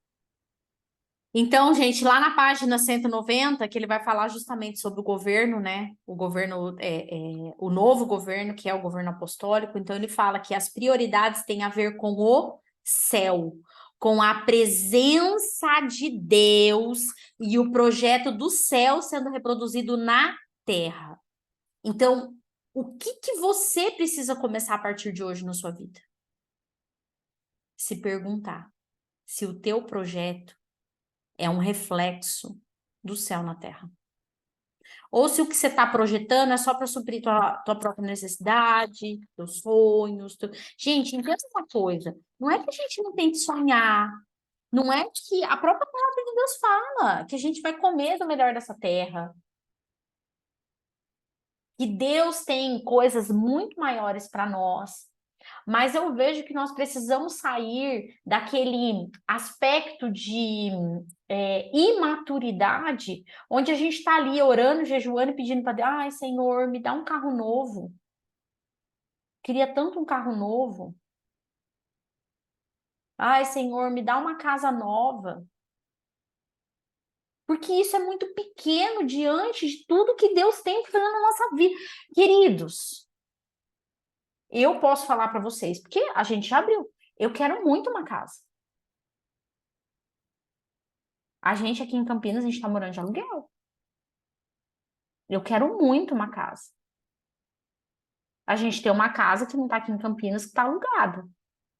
E eu já pedi muito para Deus, Senhor, eu quero uma casa aqui em Campinas, eu quero a minha casa. Mas eu entreguei isso diante de Deus. Falei, Deus, eu não tenho mais que ficar pedindo por uma casa. O Senhor sabe o que eu quero. E a tua palavra me diz que os teus sonhos são maiores do que os meus. Então eu submeto os meus sonhos aos seus. Isso foi uma decisão que eu tomei, que eu não vou mais pedir uma casa para Deus, porque Ele sabe que eu quero.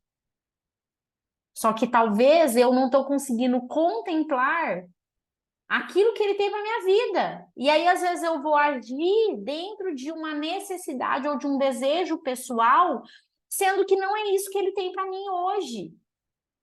E eu preciso me perguntar se o desejo que eu tenho para minha vida hoje contempla o propósito de Deus e se isso é convergente com o projeto de Deus para minha vida. Vocês entendem a diferença? Então não é deixar de sonhar, não é deixar de projetar, não é isso, gente. Mas é nós compreendermos que a eternidade, ela é muito maior. Se eu penso numa casa para eu viver mais 20, 30 anos, e se eu penso na eternidade, meu Deus, o que representa uma casa na eternidade?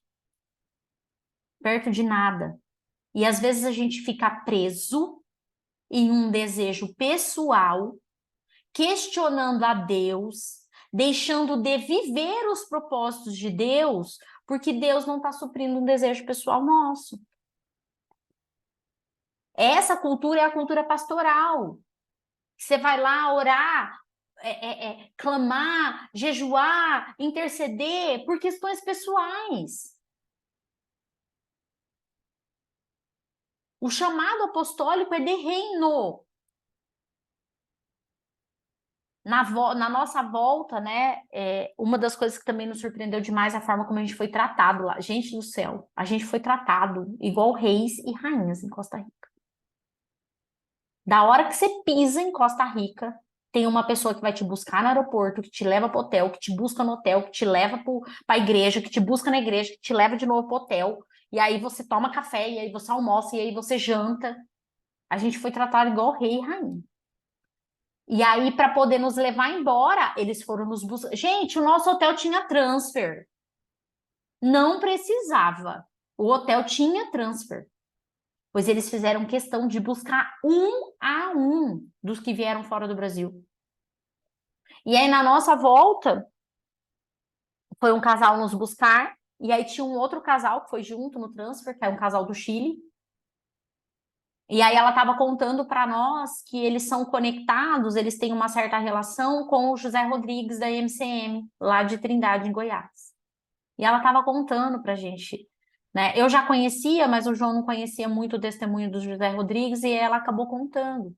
José Rodrigues, gente, ele era um cardiologista extremamente renomado. Ele vem de uma família muito rica, muito próspera financeiramente. O pai dele era fazendeiro, criador de gado. E ele, cardiologista, super renomado, a mulher evangélica. Diz que orava pela conversão dele, mas ele extremamente cético, até mesmo por conta, a gente sabe que a medicina ela é desafiadora nesse sentido. E diz que um dia ele estava na Índia, foi fazer lá um curso, um treinamento, alguma coisa conectado com a parte da medicina. E na Índia vocês sabem como é que funciona, né? Aquela questão das castas. E ele se depara com uma menininha, pequena idade, com um problema cardíaco na rua.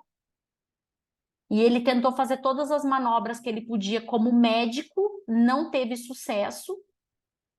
E aí ali ele começa a clamar a Deus, mas ele não acreditava em Deus. E aí ele começa a orar pela mulher dele. Ele fala assim: se você é o Deus que a minha mulher acredita, eu quero te pedir para que você cure essa criança. Só que Deus não curou a criança, e a criança morreu.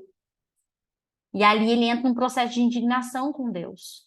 E é naquele momento que ele tem um encontro pessoal com Deus. E ele começa a questionar por que Deus não havia salvado aquela menina.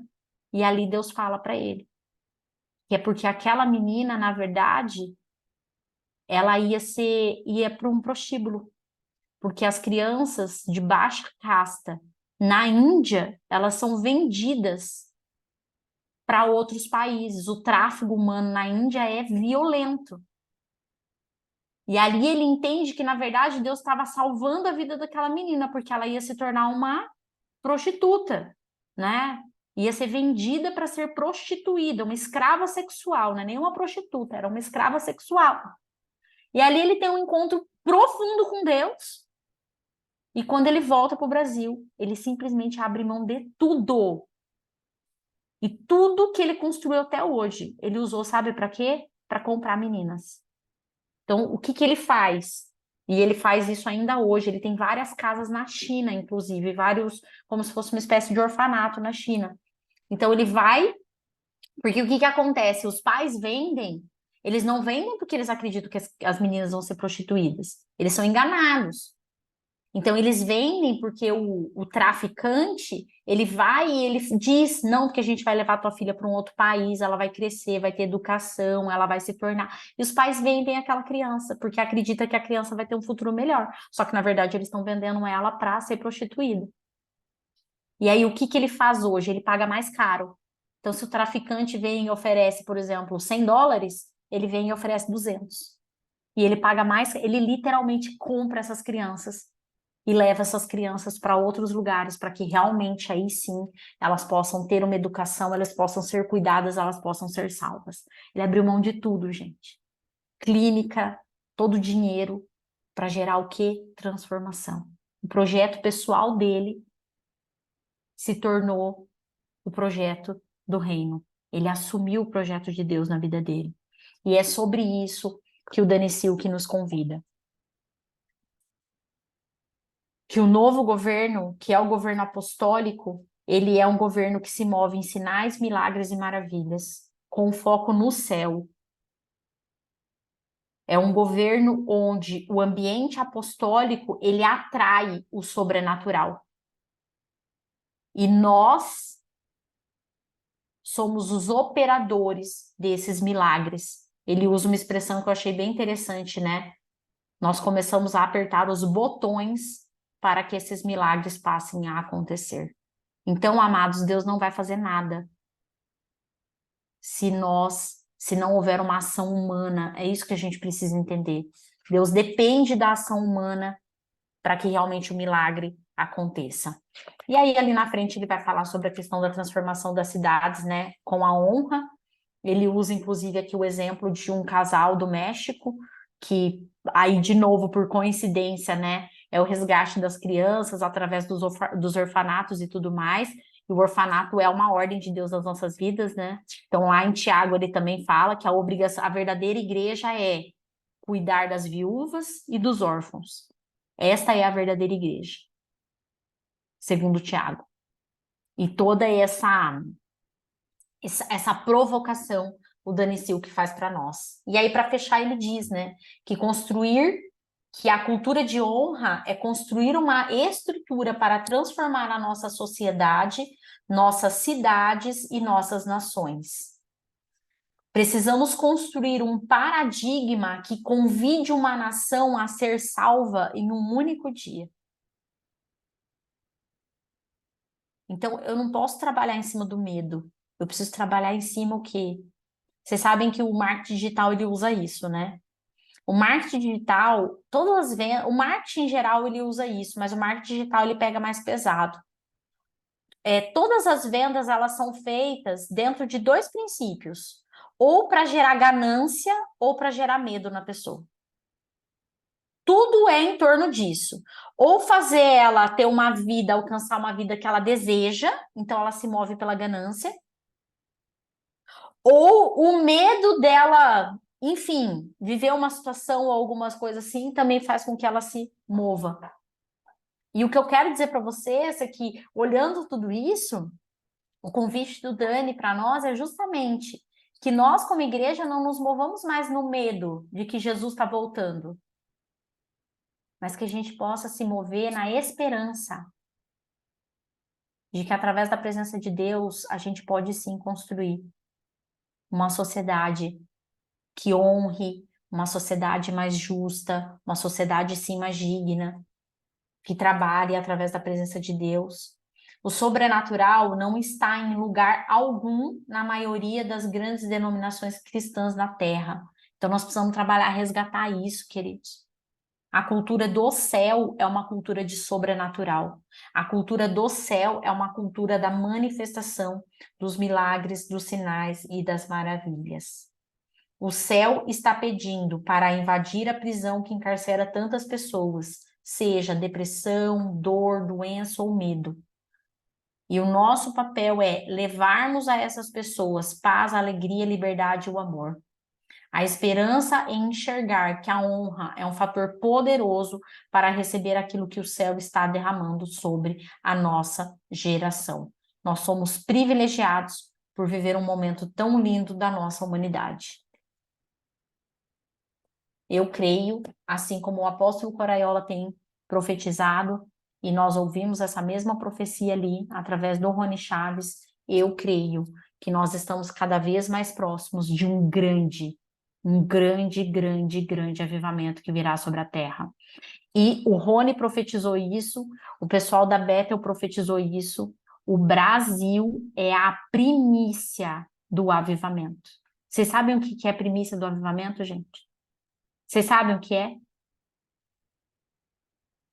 Vocês sabem ou não? O Marcelo disse que não sabe, Dani também. Sabe o que é a primícia, gente?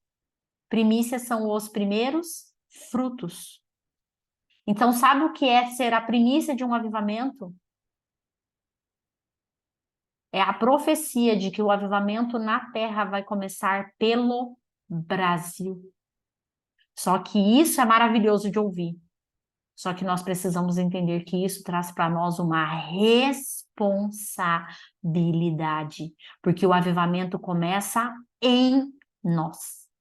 Somos nós quem atraímos o avivamento. Somos nós. Não depende de Deus. Se dependesse de Deus, já estava sobre a terra. Depende de nós movermos o céu para a terra. Amém?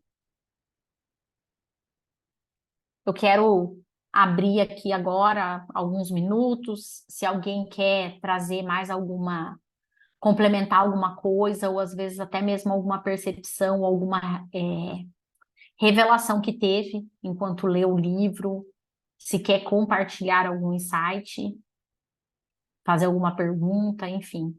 Quero deixar esse momento aqui para vocês. Rose, depois Marcelo Guarizzi. Amém, shalom, queridos. Peraí. É complicado porque esse livro, ele nos 7 primeiros capítulos, ele fala muito pessoal conosco, né? Cada capítulo que eu lia, até nos dias que a gente estava apresentando, eu falava, gente, esse livro foi escrito para mim. Então, o 7 primeiro foi, assim, escrito pessoal. Mas quando eu li agora esse 8º, foi tão, assim, claramente, tão claro, gente, e aqui eu vou falar, assim, pela sensibilidade que eu tive, eu vi tão claro a companhia vivendo esse sistema, Flávia e João. Foi tão claro isso para mim que eu me arrepiei, porque isso trouxe um pouco de temor também, sabe? Quando você fala, Flávia, da responsabilidade, isso caiu aqui, porque eu me via quando nós entramos lá em 2017, lá na Coinonia de Jabaquara, e Deus falava muito forte para mim, isso é a companhia de Daniel. Por quê? Porque eu lembro que você, Flávia, você ficou assim do meu lado e você falou, você trouxe uns panfletos assim falando do que a companhia de Daniel fazia nas igrejas, e Deus trouxe essa lembrança. E mesmo empiricamente vocês, porque hoje eu acredito assim que hoje esse conhecimento veio agora, mas empiricamente vocês já se moviam nesse movimento. E aí foi onde teve todo um processo que foi um tempo de descanso, aí teve a coinonia, e aí depois houve o resgate da companhia de Daniel, porque esse é o projeto de Deus, a companhia de Daniel. E isso foi muito forte, né? E quando a gente vê aqui falando muito da igreja pastoral, o que a gente passou numa igreja pastoral, vocês sabem. Gente, não é fácil assim ser profeta, porque o profeta ele vê coisas que às vezes é difícil passar e fazer com que as pessoas vejam. Mas eu creio assim muito assim que a gente conta muito com o Espírito Santo, porque eu sei que o Espírito Santo vai trazendo à tona, mesmo que a gente não fale. Nós vivemos numa igreja pastoral e isso trouxe muito sofrimento, principalmente para mim, porque eu sou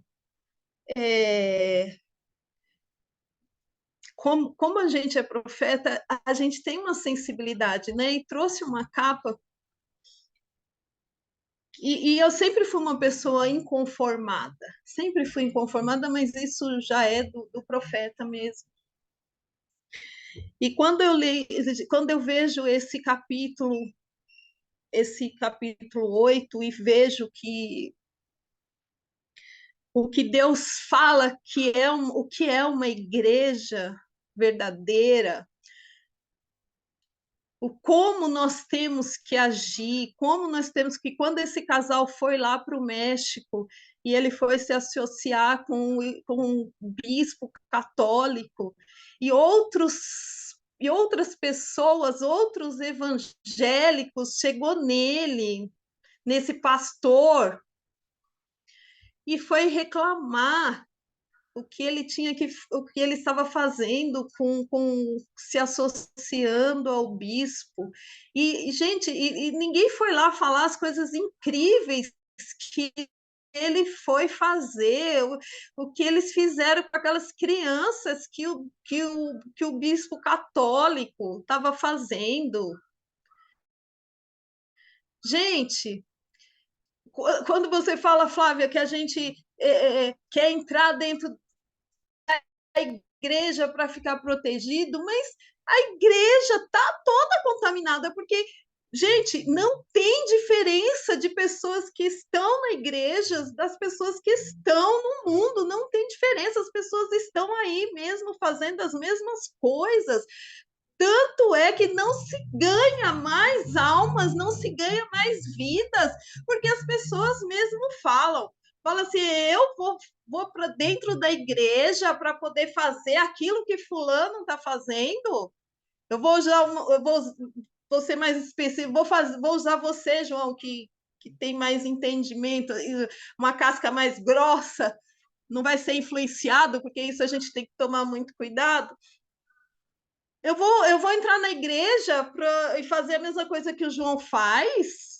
O João mente, o João não tem caráter, o João. Não vou entrar, eu não vejo essa diferença. E é isso que ele fala aqui dentro desse livro, a diferença, que quando eu assisti a Escola de Profetas e um pouco do Cris, como ele contou, como foi a conversão do Danny Silk aqui, e a profecia que o Danny Silk recebeu, que ele recebeu a profecia de que ele ia ser, tinha a unção que eu não lembro o nome, de um psicólogo muito famoso lá, eu não lembro o nome, que ele ia ter a unção de aconselhamento, de aconselhar pessoas, e a gente vê essa sabedoria aqui desse livro. Gente, isso é tão impactante, e ver que realmente nós não estamos fazendo nada, nós não estamos, e eu sei que eu falo para Deus, a gente não saiu lá daquela igreja pastoral para fazer a mesma coisa, para estar fazendo a mesma coisa. Eu sou uma eterna inconformada, gente, eu sou uma eterna. Nós passamos, Flávio, o que nós passamos mesmo foi para passar de nível, como você tem falado.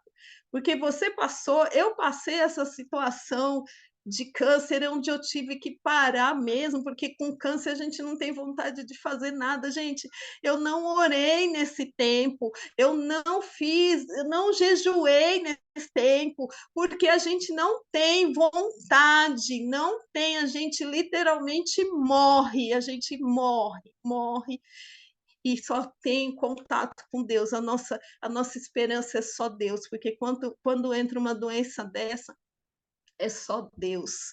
E eu sei que a igreja, eu sei que a companhia de Daniel, ela vai ser um diferencial, ela vai ser Amém. isso, e isso traz um temor, por quê? Porque é muita responsabilidade mesmo, é muita oração, é muito jejum, é muito contato com Deus, é muito Deus tete a tete, para a gente chegar nesse nível. Mas eu creio, gente, que a misericórdia de Deus é tão poderosa, mas é tão poderosa, Flávio e João, que nós e todos aqui, queridos, que todos nós vamos pular muitas etapas, sabe? Nós vamos pular muitas etapas e chegar aonde nós temos que chegar, porque Deus, ele pode fazer isso. Ele pode fazer isso, ele pode fazer com que a gente pule algumas etapas para a gente chegar aonde nós temos que chegar, porque Deus tem muita pressa, e nós vamos ser o referencial, nós vamos praticar isso aqui que o capítulo 8 fala, nós vamos ser esse referencial de pessoas, de transformadores, e principalmente caçadores de tesouro, porque essa palavra foi muito falada na imersão profética. Caçadores de tesouro, porque enquanto pessoas estão aí julgando, apontando pecado, se afastando das pessoas, nós vamos ser o contrário disso, nós vamos ser caçadores de tesouro, porque cada pessoa é um tesouro para Deus. e nós vamos vivenciar isso. Amém. Amém. Glórias a Deus. Tenho certeza disso, porque é o que Deus tem falado e confirmado tanto nos nossos corações, como também através de muitas palavras proféticas. Né? E No tanto eu dia, quanto o João, eu não sei, pro João também acho que foi a mesma coisa, mas lá no Rony Chaves, todos os dias tinha presbitério profético. E 100% das palavras que eu recebi, 100% das palavras que eu recebi foram relacionadas ao ministério. 100%. amém, Todas amém, elas. eu Relacionadas ao creio. ministério, a um tempo de aceleração. Na hora que a gente estava lá no aeroporto, né, que a gente conversou com esse casal, esses chilenos, na hora que a gente estava no aeroporto e a gente foi se despedir, a profeta ainda entregou uma palavra para nós lá no aeroporto. Uma palavra de aceleração. Um tempo de aceleração, um tempo de um novo mover. E para isso, a gente é o que nós temos feito. Eis-nos aqui, nos envie, Senhor, que estamos prontos para esse mover. Amém? E a gente só precisa também se atentar a esse dia 16 de 2023, Por isso que porque, amanhã a gente vai tratar sobre esse assunto. Por isso que amanhã é um dia, porque, porque é uma convocação mesmo. esse dia, olha só, esse dia vai ser um marco tão grande, porque, gente, eu fico assim, recebendo as coisas de Deus, e eu vejo assim, eu falo, e Deus fala, e eu falo, Deus, essa data, me fala dessa data, dia 16 de 2023. Aí você soma 1 mais 6 dá 7. Aí soma 2023. 2 mais 2, 4. Mais 3, 7. E eu falo, ai Deus, o Senhor é tão. O João tá se achando, que ela estuda aniversário dele, né? Então ele tá assim, É, tipo, oh. mas vai ser incrível, queridos. Vai ser, olha, vai ser Amém. sobrenatural. Amém. Amém. E teremos muitas surpresas nesse dia 16. Quem viver, verá. Marcelo. Se a Rose quiser somar aí o 12 do mês de dezembro, completa aí, 7, 12, 7. 12 é dia de 12 é governo, hein, gente? Meu Deus do céu. Ah, João, tem olhado para você, João, esses olhos seus estão cansados, esse rosto tão abatido. Daqui a pouquinho eu vou orar por você. Amém. Vou fazer um pouquinho da propaganda do livro do Coraiola, já que a gente tocou no avivamento agora há pouco. Esse foi o capítulo do dia, e ele fala do nome dele, que o nome dele é Eternidade, não é Glaucio nem Coraiola, né? Esse é meu nome profético. Toda vez que dizem Coraiola, estão dizendo príncipe do avivamento para as nações. Então, baseado na pergunta do avivamento, uma pergunta pode ser bem ingênua. Quando a gente fala em avivamento, quando eu escuto falar em avivamento, o que é isso na realidade? É um sacode na igreja? É um sacode na nação?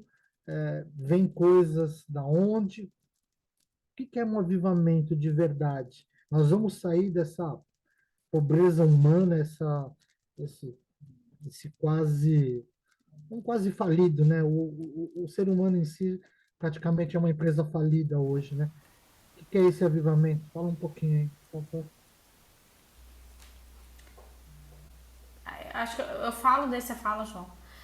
Marcelo, o avivamento, né? Quando a gente fala do avivamento, esses tempos atrás, acho que alguns meses atrás, a gente viu uma amostra grátis. Sabe quando a gente recebe a amostra grátis de perfume, de creme, que aconteceu numa universidade nos Estados Unidos? Eu não sei se você viu, né? Mas o avivamento ele é um mover mesmo de Deus que está muito conectado com sinais, milagres e maravilhas. E não tem como o avivamento passar por um lugar sem gerar realmente transformação.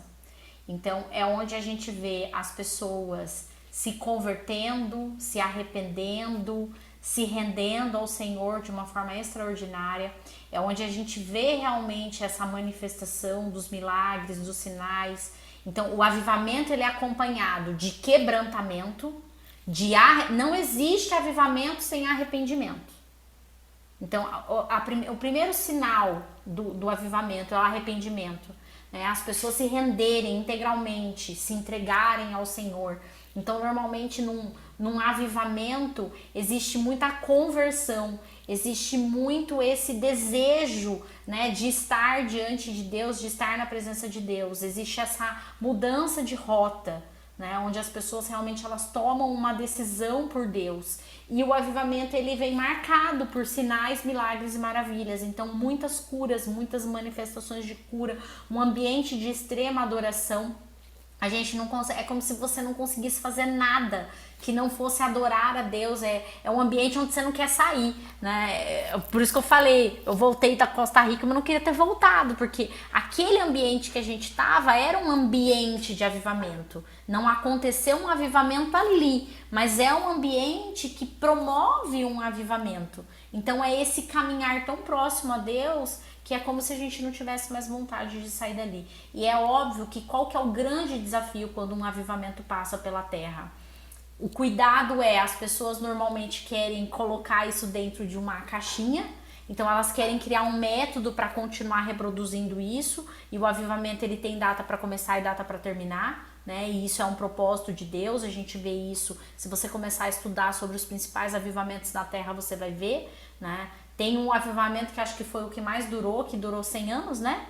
Lá o avivamento dos moravianos, né? Que durou 100 anos. Terminou na Rua Azusa, né? Oi? Começou com os moravianos, acho que terminou com a Rua Azusa.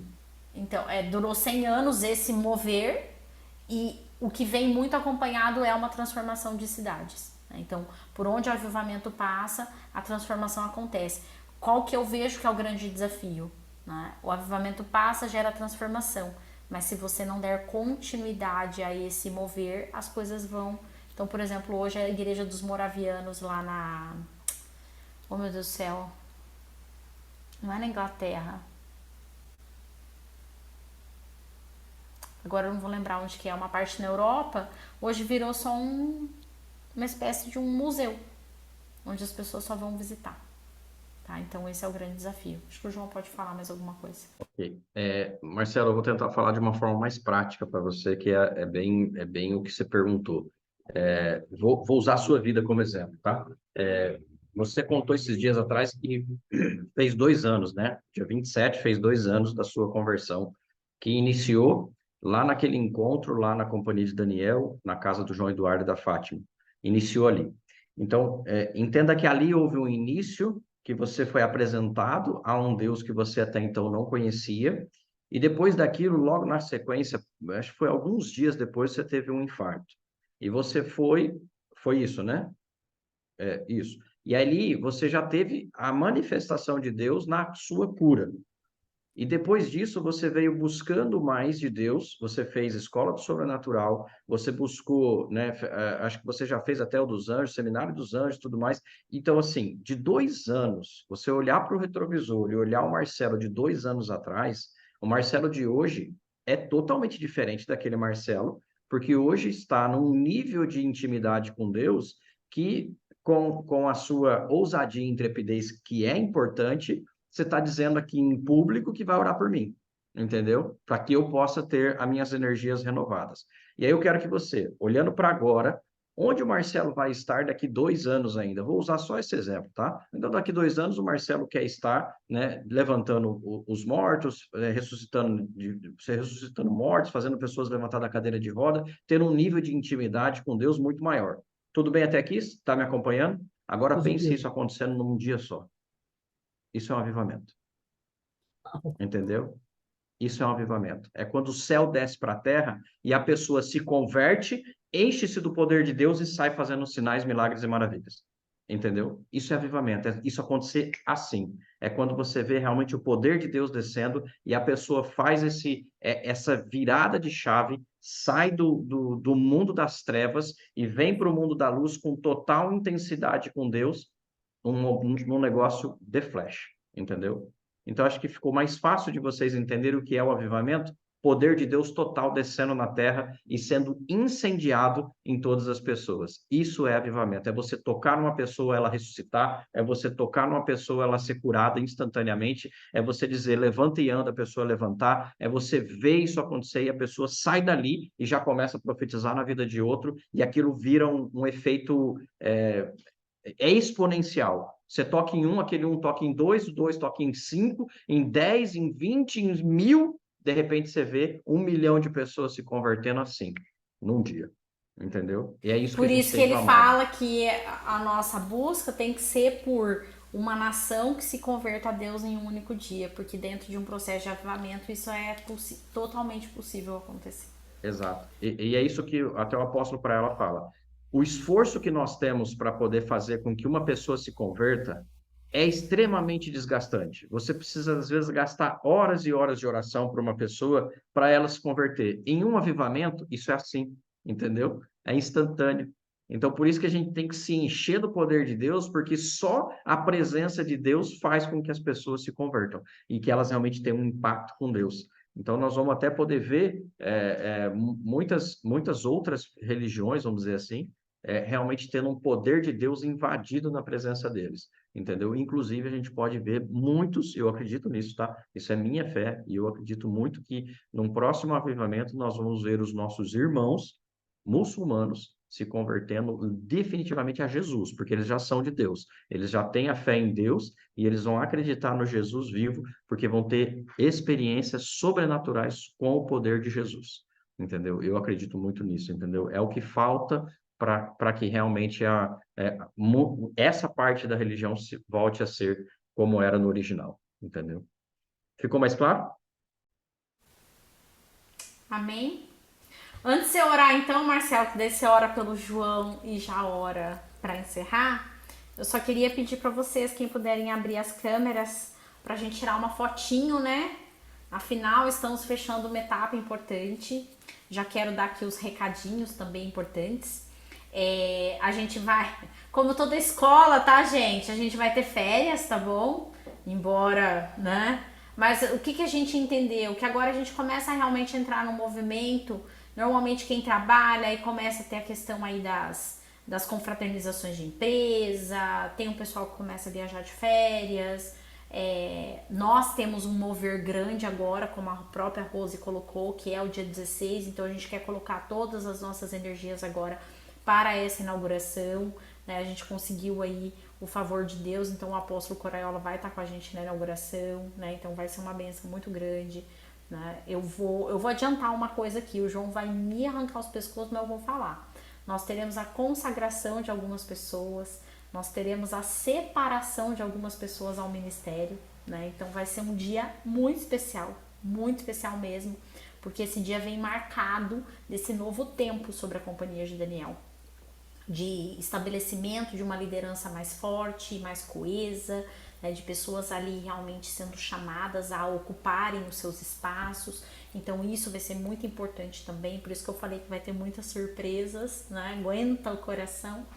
Então a gente vai entrar nesse tempo, a gente vai ter um recesso agora, tá bom? Eu vou sentar com o João, a gente vai organizar todo o calendário de 2024, porque 2024 a gente tem muita coisa, gente, muita coisa. Então a gente quer deixar esse calendário todo organizado para que as coisas não fiquem atropeladas.